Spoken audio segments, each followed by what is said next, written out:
जब से हनुमान जी लंका जला करके आए तब से लंकावासी बहुत भयभीत हैं।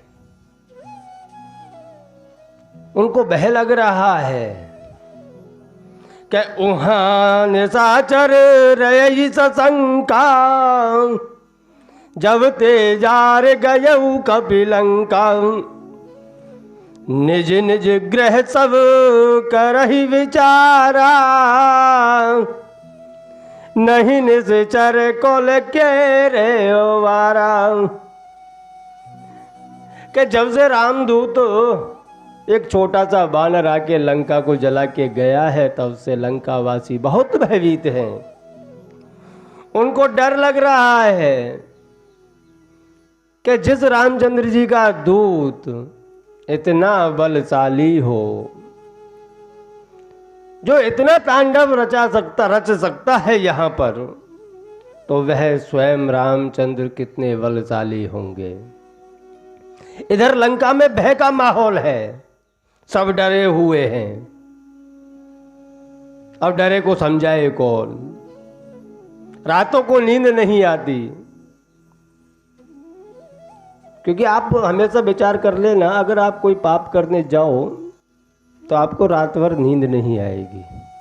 पापी इंसान को कभी रात को नींद नहीं आ सकती जहां एक राम भक्त मिल जाए तो। और राम भक्त अगर आपके अहंकार पर चोट करके जाए तो जीवन भयभीत हो जाता है, आपका जीवन भय में निकलना चालू हो जाता है। इधर लंकावासी भयभीत हैं, उधर रावण ने राज्यसभा भरी हुई है, और उस राज्यसभा के अंदर ऐसे बहुत से मंत्री हैं जो राजा को प्रिय वचन बोलते हैं, चाहे भले ना राजा का उसमें नुकसान ही क्यों ना हो। यहां तुलसीदास जी ने एक बहुत सरल सुंदर दोहा कहा है कि सचिव वेद गुरु तीन जो, प्रिय बोलई बहआस, राज धर्म तन नीत कर, होई बेगहि नाज। के तुलसीदास बाबा कहते हैं कि ये तीन जो है, डॉक्टर, गुरु और मंत्री, अगर यह तीनों आपका हित और अनहित ना देख करके आपको प्रिय वचन बोलते हो तो सुन लेना सर्वनाश होने वाला है। क्योंकि सत्य वचन ना बोल करके आपको प्रिय लगे ऐसा आपको अगर ये तीन बोले, जैसे डॉक्टर है, आपको अगर कैंसर हो गई है और वह कहे कि नहीं आपको कुछ नहीं है, आपको तो खाली छोटा सा फुंसी हुआ है, उसका इलाज मैं कर दूंगा, और उसका इलाज ना करके कोई और ही इलाज करे तो वह दर्दी कभी बच नहीं सकता, वह दर्दी कभी बच नहीं सकता। ऐसे ही अगर कोई गुरु अपने शिष्य को सत्य ना बता करके अगर उसके अहंकार को प्रोत्साहन दे, काम क्रोध लोभ मोह अहंकार को प्रोत्साहन दे, तो समझ लेना कि जल्दी से जल्दी सर्वनाश होने वाला है। क्योंकि गुरु का फर्ज बनता है कि वह शिष्य को क्या दे रहा है। वहां अगर आप लोभ में, लालच में या फिर डर में आकर के कुछ उसके लाभ की बातें ना कहेंगे और उसको नुकसान की बातें जो उसको प्रिय है उस हिसाब से आप उसको समझाएंगे तो वह उसको नुकसान देगी। इससे अच्छा है कि सत्य वचन उसके मुंह पर बोल दिया जाए। थोड़ा तकलीफ होगी लेकिन सत्य सत्य तो उसको उतारना ही पड़ेगा। तो जब तक आप सत्य नहीं उतारोगे तब तक शिष्य का कल्याण नहीं हो सकता। एक गांव के अंदर एक संत की बात मुझे बहुत प्रिय है कि शिष्य का संताप कैसे हारा जा सकता है। एक गांव के अंदर एक महात्मा रोज सत्संग करता, पूरा गांव सत्संग में जाता और उसमें एक नगर सेठ भी जाया करता था। एक नगर सेठ भी सत्संग में जाता था, लेकिन वो सबसे पहले जाता तो सबसे आगे वाली पंक्ति में बैठ जाता। महीने 2 महीने 6 महीने सत्संग को व्यतीत हो गए, सब बड़े ही प्रेम से चल रहा था। तो एक दिन की बात है, नगर सेठ को थोड़ा विलंब हुआ आने में, कहीं काम पे गया हुआ था। तब तक महात्मा जी के आगे वाली पंक्ति भर चुकी थी। गांव वाले आकर के बैठे हुए थे ने, महात्मा जी का सत्संग चालू था। तो उस नगर सेठ को तो ऐसा हुआ कि मैं प्रतिष्ठित आदमी हूं इस गांव का, मेरी सीट आगे ही है, मैं सबसे आगे ही जाकर के बैठूंगा, महाराज जी भी मुझे पहचानते हैं। तो वह नगर सेठ सीधा आगे आने लगा। तब महात्मा ने क्रोध में आकर के उसको एक गाली दी और कहा, हे बैठ वहीं पे, यहां कहां आ रहा है, पता नहीं सत्संग चल रहा है। इतना कहा तो नगर सेठ ने देखा कि पूरा गांव मेरी तरफ देख रहा है, यहां मेरा अपमान हो गया। तो वो शर्म के मारे वहीं बैठ गया। सत्संग पूरा हुआ, गांव वाले चले गए, नगर सेठ भी चला गया। दूसरे दिन सत्संग चालू हुआ तो नगर सेठ नहीं आया। 1 दिन 2 दिन 3 दिन 10 दिन निकल गए, पर नगर सेठ ने आना बंद कर दिया। महात्मा की नजर में था कि नगर सेठ ने आना बंद कर दिया है। एक दिन महात्मा भर दोपहरी में, धूप निकली हुई, गर्मी का माहौल था, लकड़ियां बीन रहे थे जंगल के अंदर। उधर से देखा तो एक वही नगर सेठ जिसको गाली दिया था वह आ रहा है घोड़ा पे बैठ करके। लेकिन जैसे ही नगर सेठ ने देखा कि महात्मा लकड़ी बीन रहा है तो उसने रास्ता बदल लिया। ये हम सबकी परिस्थितियां हैं कि सत्यमार्ग को हम बहुत जल्दी छोड़ देते हैं। नगर सेठ ने रास्ता बदला, उधर महात्मा ने देखा नगर सेठ है, रास्ता बदल लिया है, चलो कोई बात नहीं, हम आगे से आवाज मारते हैं। महात्मा ने आवाज लगाई, नगर सेठ आया, क्योंकि जब सामने से बुला ही रहा है तो फिर तो जाना ही पड़ेगा, स्वाभाविक सी बात है। नगर सेठ आया, महात्मा ने खाली इतना पूछा, क्यों भाई आजकल आप दिखते नहीं हो, सत्संग में आते नहीं हो, कारण क्या है? तब नगर सेठ ने बताया कि बाप जी आपको क्या पता है, आप मुझे अच्छी तरह पहचानते हो, मैं गांव का नगर सेठ हूं, फिर भी उस दिन आपने पूरे गांव के सामने मुझे गाली दे दी, मेरा अपमान कर दिया। आपको इतना तो पता था कि ये गांव का नगर सेठ है, प्रेम से भी कह सकते थे, उस दिन आपने अपमान कर दिया इसलिए मैंने आना बंद कर दिया। आप जैसे सत्संग करने वाले बहुत मिल जाएंगे, और सत्य बात है आजकल तो एक छोड़ो 1000 मिलते हैं आपको मक्खन लगाने वाले, लेकिन आपके मुंह पर सत्य कहने वाले कम ही मिलेंगे। जिन्हें संसार की पड़ी हो वह बहुत कम मिलेंगे, नहीं तो आपको मक्खन लगाने वाले बहुत मिल जाएंगे। आपको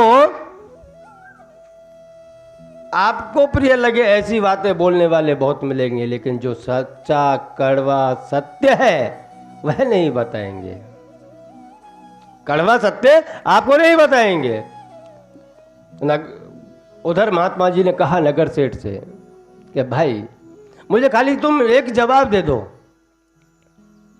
उसके बाद में मैं कुछ नहीं पूछूंगा, फिर आओ या ना आओ मेरे ऊपर कोई फर्क पड़ने वाला नहीं है।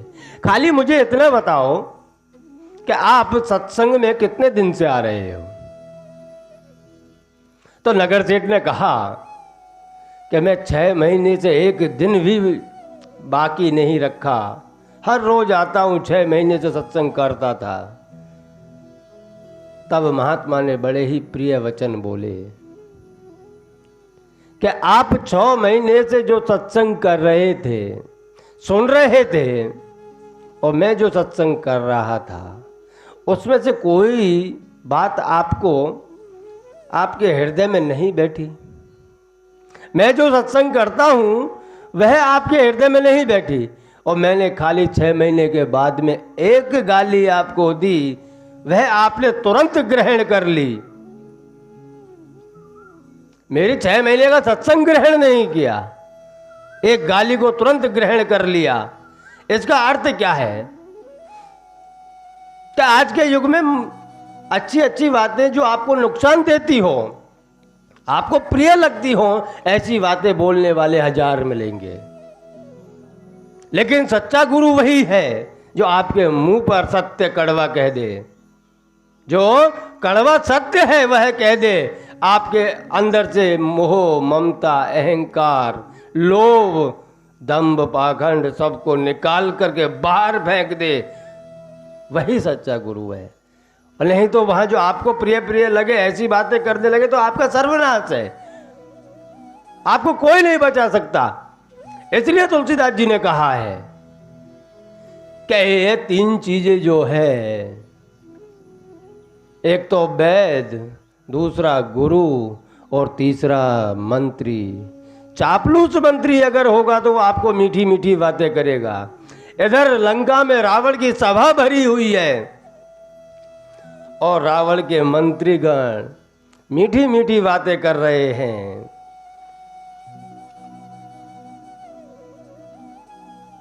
कह रहे हैं कि अरे महाराज क्या हुआ अगर आकर के बानर चला गया तो?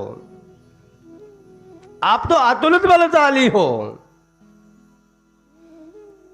आपने देवताओं के ऊपर विजय प्राप्त की, तब इतना विचार नहीं किया। ये तो बानर और मनुष्य हैं, इनसे लड़ने में तो आप पारंगत हो, इनसे तो आप कभी भी जीत सकते हो। जो मनुष्य देवताओं से नहीं हारा वह मनुष्य से हार जाएगा। ऐसे ही मीठी मीठी बात कर रहे हैं। लेकिन उसी समय विभीषण स्वयं के मंत्रियों के साथ में राज दरबार में आते हैं। नाथ दशानन कर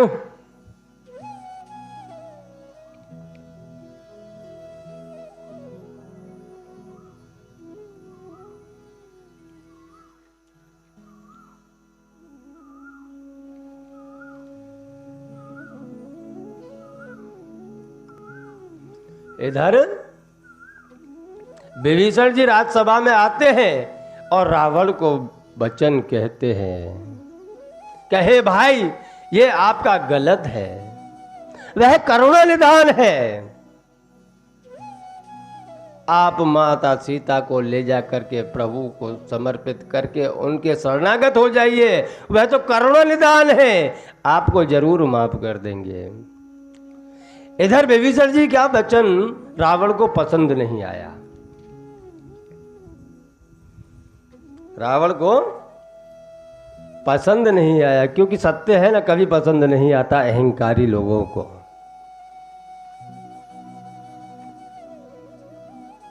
रावण ने विभीषण को लात मारी है, फिर भी विभीषण जी खड़े होकर के कह रहे हैं, आप मेरे भाई हो, पिता समान हो, मुझे इसका दुख नहीं है अगर आप फिर भी जाओ और जाकर के राम की शरणागत हो जाओ। उमा संत कई यही बड़ाई,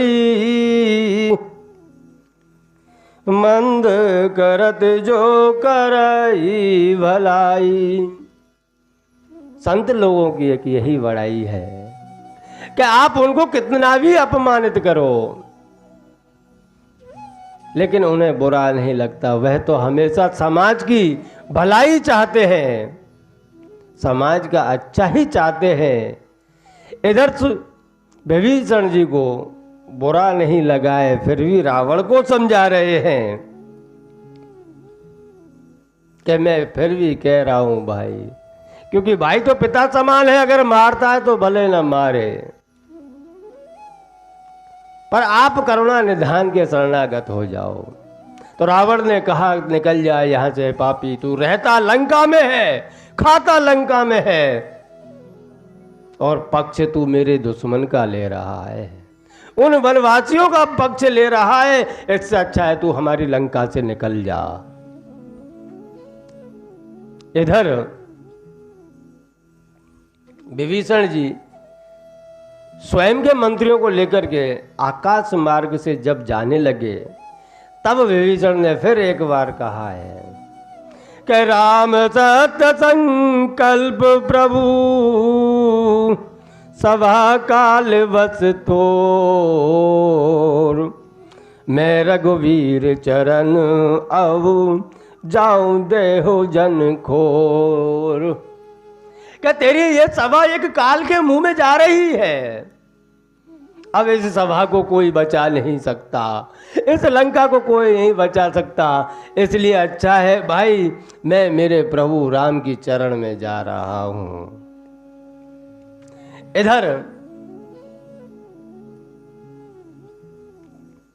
विभीषण जी लंका छोड़ रहे हैं। अब विभीषण जी जब लंका छोड़ के राम के यहां जा रहे थे तो रावण ने विभीषण के पीछे एक दूत छोड़ दिया, गुप्तचर, क्या वहां जाकर के पता लगाओ क्या उनकी शक्ति कैसी है, उनकी ताकत कितनी है, उनके सैनिक कैसे हैं, उनके सैनिक कैसे हैं, आप जाकर के सब लोग पता लगाइए। एक गुप्तचर को भेजा है। इधर विभीषण रामदल में आते हैं तो वहां रामदल में आकर के सैनिकों से कहते हैं कि मैं रावण का भाई हूं, मुझे प्रभु श्री राम से मिलना है। तो यह समाचार लेकर के सुग्रीव प्रभु श्री राम के पास में आए और प्रभु राम से बोले हैं कि सखा नीत तुम नीक विचारी, मम पन शरणागत बहारी, सुन प्रभु बचन हरस हनुमाना, शरणागत वत्सल भगवाना। जब सुग्रीव ने समाचार सुनाया है कि लंकापति रावण का भाई आपसे मिलना चाहता है तो प्रभु श्री राम ने सुग्रीव को कहा कि हे मित्र आप बताइए क्या करना चाहिए। तो सुग्रीव ने सलाह दी कि प्रभु दुश्मन का भाई है, उसको बांध करके लाना चाहिए, यहां बांध करके लेकर के आना चाहिए। ऐसा ना हो कि रावण ने अपने भाई को भेजा हो यहां भेद लेने के लिए।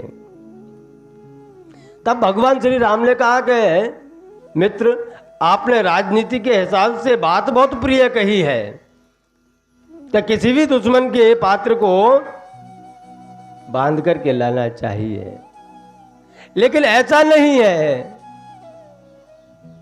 आप उसे सह प्रेम आदर के साथ में लेकर के आइए और मैं स्वयं उसको मेरी भुजाओं में बांधूंगा, मैं भुजाओं में बांधूंगा और अपने हृदय के काल कोठरी के अंदर उसे डाल दूंगा। यह बात हनुमान जी को बहुत पसंद आई, क्योंकि करुणा वत्सल है, वह सब जानते हैं किसको अपनाना है, किसको छोड़ना है। इधर भगवान श्री राम ने जब कहा कि उसको सब प्रेम आदर के साथ में लेकर के आओ, तो हनुमान जी और अंगद जी गए और उन्हें लेकर के आए।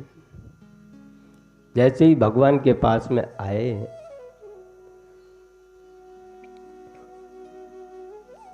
तो विभीषण भगवान के पैरों में गिर गए। भगवान के पैरों में गिरे तो भगवान ने उन्हें प्रेम से उठा लिया और उठा करके हृदय से लगा लिया, अपनी दोनों भुजाओं में भर लिया। तब भगवान ने विभीषण से पूछा है, तब लगे कौशल न जीव, कहूँ सपने मन विश्राम, जब लगी भजत न राम, कहूँ शोक धाम तज काम। विभीषण कह रहा है कि मैं सब कुछ त्याग करके आपका भजन कर सकूं प्रभु। आप तो करुणा वत्सल हो, शरणागत हो, आपकी शरण में आए उसे आप शरण में रख लेते हो प्रभु। इधर भगवान ने उनसे कुशल मंगल पूछा है और कुशल मंगल पूछ करके भगवान ने वहां से मिट्टी लेकर के, समुद्र के किनारे से मिट्टी लेकर के विभीषण का राज तिलक किया है।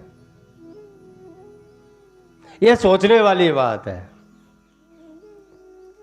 कि भगवान हमारे कब होते हैं, हमें कब क्या देते हैं। इधर विभीषण ने कहा है कि प्रभु मैं सब कुछ छोड़ करके आपकी चरण में आ गया हूं, तो भगवान ने उसे अपना लिया है और अपना करके उसका लंका का राज तिलक कर दिया है। मनुष्य जब सब कुछ छोड़ता है प्रभु, तभी सब कुछ देते हैं। इधर राज तिलक हुआ विभीषण का, तो सुग्रीव के मन में संशय उत्पन्न हुआ कि प्रभु आप तो करुणा वत्सल हो, सबको शरणागत में रखने वाले हो, बस प्रभु मेरे एक संदेह हो रहा है कि आपने राज तिलक कर दिया है विभीषण का राज तिलक किया है। अगर आपकी कृपा से रावण को सद्बुद्धि आ जाए और उसके मन में पश्चाताप हो और माता सीता को लेकर के आए और आपकी शरण में आकर के गिर जाए और आपका शरणागत हो जाए, तो आप तो उसको भी शरणागत कर लोगे, फिर राजा किसको रखोगे? एक तो है वह है या एक को बनाया है यह है। तब भगवान मुस्कुरा करके बोले हैं, सुग्रीव जी ऐसी बात नहीं है। अगर रावण शरणागत होता है आकर के, तो वह भी राजा रहेगा। और रही बात विभीषण की कि मैंने विभीषण को राज तिलक राजगादी दी है, तो मैं मेरे अयोध्या की राजगादी इसको दे दूंगा। यह भी राजा रहेगा, रावण भी राजा रहेगा। पर आप चिंता मत कीजिए, मैं किष्किंधा का राज्य इसको नहीं दूंगा, आपका राज्य सुरक्षित है।